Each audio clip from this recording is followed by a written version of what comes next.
کاستاریکا، کشوری که خیلی بیشتر از چیزی که فکر می‌کنید جذابیت داره. اینجا نه تنها طبیعت فوق‌العاده‌ای داره، بلکه داستان‌های عجیب و جالب زیادی هم پشت سرشه. کاستاریکا بدون ارتش اما با قلبی پر از صلح. یکی از چیزایی که کاستاریکا رو خاص میکنه اینه که تنها کشوریه که توی کل دنیا ارتش نداره.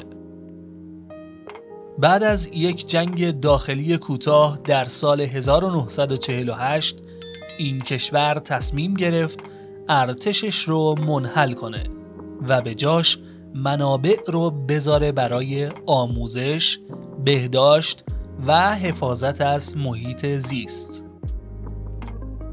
این تصمیم باعث شده که کاستاریکا یکی از شادترین کشورهای دنیا شناخته بشه. زنان زیبا و با اعتماد به نفس. زنان کاستاریکایی در کنار زیبایی طبیعی که دارن، شجاع و تأثیرگذار هستن. اینجا زنها به طور فعال در تمام زمینه‌ها مشارکت میکنن و یکی از دلایلی که مردم از این کشور دیدن میکنن همین زیبایی و اعتماد به نفس زنان این کشور هست.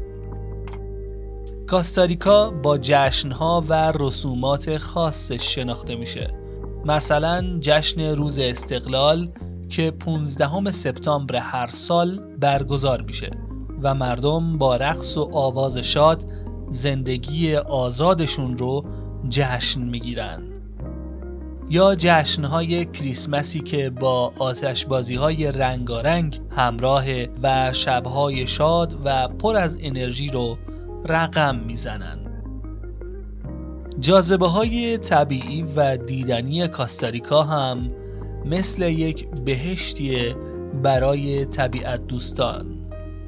از پارک ملی مانول آنتونیو با سواحل فوق‌العاده و جنگل‌های بارانی گرفته تا آتشفشان آرناس که هنوز هم فعال هست. همه جا پر از جاذبه‌های طبیعی شگفت انگیزه. همچنین پارک ملی کورکوباتا با جنگل‌های همیشه سبز و گونه‌های نادر جانوری مکان‌های فوق‌العاده‌ای برای سفر به حساب میان. این کشور نه تنها طبیعتش رو خوب حفظ کرده، بلکه به جای جنگ صلح رو انتخاب کرده و برای گردشگران هم یک مقصد ایدئاله. با تاریخ شگفت انگیز، جشن‌ها و مردمی با قلب‌های مهربان، کاستاریکا جاییه که هم برای آرامش و هم برای ماجراجویی میتونه عالی باشه.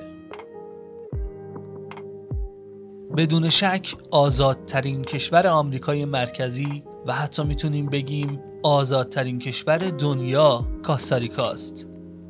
این کشور نه تنها توی زمینه‌های سیاسی و اجتماعی از آزادی بیان بالایی برخوردارند، بلکه آزادی مذاهب، حقوق برابر برای زنان و اقلیت‌ها هم اونجا به خوبی رعایت میشه.